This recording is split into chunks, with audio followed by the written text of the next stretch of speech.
teach one 1,000. Now I've been dealing with Frosty, my buddy here, for a long time.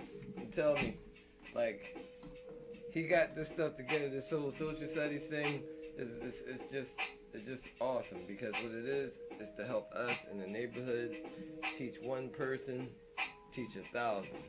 And how many you taught so far?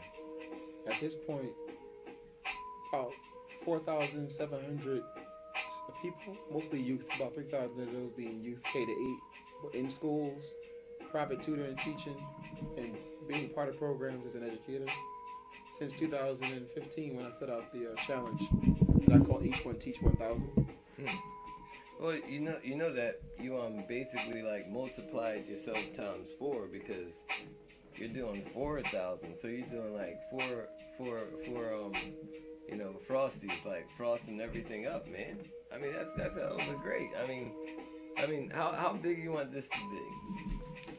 Well, what I'm working on right now, besides offering the program successfully to like local area public schools, is personally encouraging a lot of different friends and associates that work in the schools to be more culturally involved in how they express themselves to the children in the classroom as teachers, and there's different sorts of events and affairs that we have ideas to bring into the schools as well.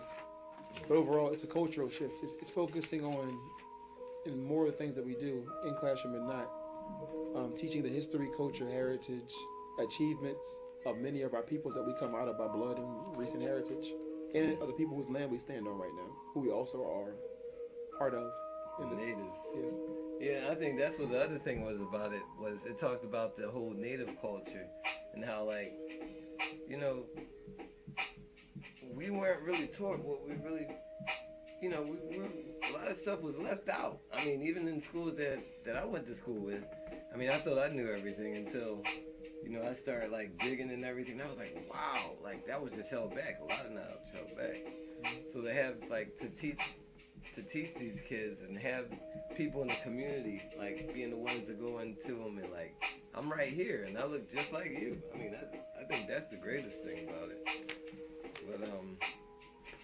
But tell me about the classroom visits. Like, what's the main thing that you want to emphasize about when you're doing it with the teams and stuff, with the teams in the classes? So it goes like, I'll give you an example. The classroom visits. We go into schools that are having like reading days, and they need like black males that have clearances and things like this, who want to come in and be able to read the books to the children. That's important too, because some of the children may not have as much of that attention towards positivity, towards reading, especially from like a black male around them. In schools, we're focusing on primarily black children, and we're teaching other children to make sure they understand the culture and the realities that black children are dealing with. But going into the classrooms with those ethics in hand, whether it's a reading day, a day where it's assisting teachers in the classroom, working one-on-one with students that have specialized disabilities or emotional disturbances. And overall, it's just the ethics of it. We're focused on our culture and things that we discuss with the students when it comes down to their lessons, class conversations, and even when it comes to the imagery of the worksheets, even what you're holding there in your hand and how things are created with the colors and images that show us proud, happy, but also the rigors and things that we actually have faced. Yeah. It's openly subliminal, to be honest, and people don't oftentimes say that enough. Education is subliminal, and we're trying to evoke something in people willfully. They know it's coming because it's right there. And say, okay, this is a way where you can actually educate yourself on the unbiased information of our past and achievements, mistakes, and also our present.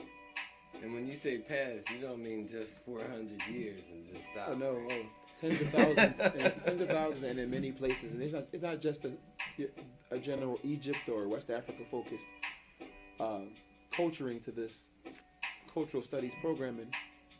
It's the world and what it was going back. Because if it's about blackness, the whole world was essentially what we will call, by some ways, black. At some point, it ain't about this color, it's the cultures. We must understand the position of people considered black or African or Aboriginal or whatever in the world through those times to now, and what has happened unduly and unjustly, and get the right justice and reparative justice at that. Yeah, plus, even science said it. I mean, we're the original people. I mean, the Africans are where it all started, and then they went further north. Yes, I would say that we are the people with some of the strongest genetic connections to people who are original, we ourselves, I want to say, are original. We're by right the most connected to original. But besides that being a factor, because of that, and sometimes because of the darkness of our skin and where our recent ancestors were from, or they would treat us differently. The issue is the treat us differently part, not the definition of what's up or down about it, or even ours. Really, it's just like the treatment is. Fuck what people believe. If someone has the power to oppress you, that's a problem. If they have the opinion that they want to, okay. It's not. We're not around to convince people that we are human. It's to know that we're human and to defend ourselves from those that don't know and would do something against us thinking we're not. So with that, education is the front line. Us knowing who we are and being able to unbiasedly explore our history, values, and cultures and apply them properly in a way that's actionable and useful to us now. We must innovate. So dynamically through tutors, private teachers, consultations with schools, and currently over 600 students being served in Philadelphia charter schools right now. 97.5% black. There you go. Being taught successfully geography, history, culture, the arts of the past and present, the ethics and morals, and having their own little interplay and cultural creation in the classroom. You know, it's just a time to talk about it more, I suppose. Well, I'm gonna start doing it, man, because this is the new setup, man. It's time to just put it out there. You know, everybody talking about, I'm gonna do this, I'm gonna do that, I'm gonna do this, I'm gonna be beautiful, I'm gonna be so beautiful. Well, you don't be beautiful until you do. You gotta be a doer. So you gotta get up and put it out there, put it in the ground so it can grow. We're going to a little pause right here. This is Rick Ross, ARP Philly with Paul Frosty.